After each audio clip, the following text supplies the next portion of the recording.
വിശ്വാസത്തിനു വേണ്ടി മരിക്കാൻ ഭയപ്പെടുന്നില്ലെന്ന് ധീരതയോടെ പ്രഖ്യാപിക്കുന്ന ക്രിസ്ത്യാനികളുടെ സാക്ഷ്യങ്ങൾ ശ്രദ്ധേയമാകുന്നു. ജിഹാദികളുടെ നിരന്തര ഭീഷണി നേരിടുന്ന ബുർക്കീന ഫാസോയിലെ ക്രിസ്ത്യാനികളാണ് വിശ്വാസത്തിൻ്റെ കാര്യത്തിൽ വിട്ടുവീഴ്ചയ്ക്ക് തയ്യാറില്ലെന്നും കൊന്നാലും വിശ്വാസത്തിൽ നിന്ന് വ്യതിചലിക്കില്ലെന്നും ധീരതയോടെ പ്രഖ്യാപിക്കുന്നത്. വർഷങ്ങളായി ജിഹാദികളിൽ നിന്നുള്ള പീഡനങ്ങൾക്ക് വിധേയരാണ് ബുർക്കീന ഫാസോയിലെ വിശ്വാസികൾ. ഇക്കഴിഞ്ഞ ഫെബ്രുവരി 25-ന് പ്രാർത്ഥനയ്ക്കിടെ 12 പേരെയാണ് ജിഹാദികൾ വകവരുത്തിയത്.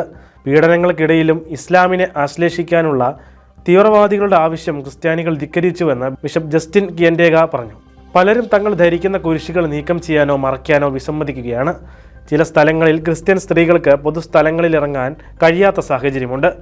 സ്കൂളിൽ പോകരുത്, പൊതു നിയമങ്ങൾ അനുസരിക്കരുത്, പുരുഷന്മാർ താടി വളർത്തണം, സ്ത്രീകൾ ബുർഖ ധരിക്കണം തുടങ്ങിയ നിയമങ്ങൾ ജിഹാദികൾ അടിച്ചേൽപ്പിക്കുകയാണ്. ചിലപ്പോൾ ഒരാളെ എല്ലാവരുടെയും മുന്നിൽ വെച്ച് കൊല്ലും. ജനങ്ങളോട് ഗ്രാമം വിട്ടു പോകണമെന്ന് ഭീഷണിപ്പെടുത്തും.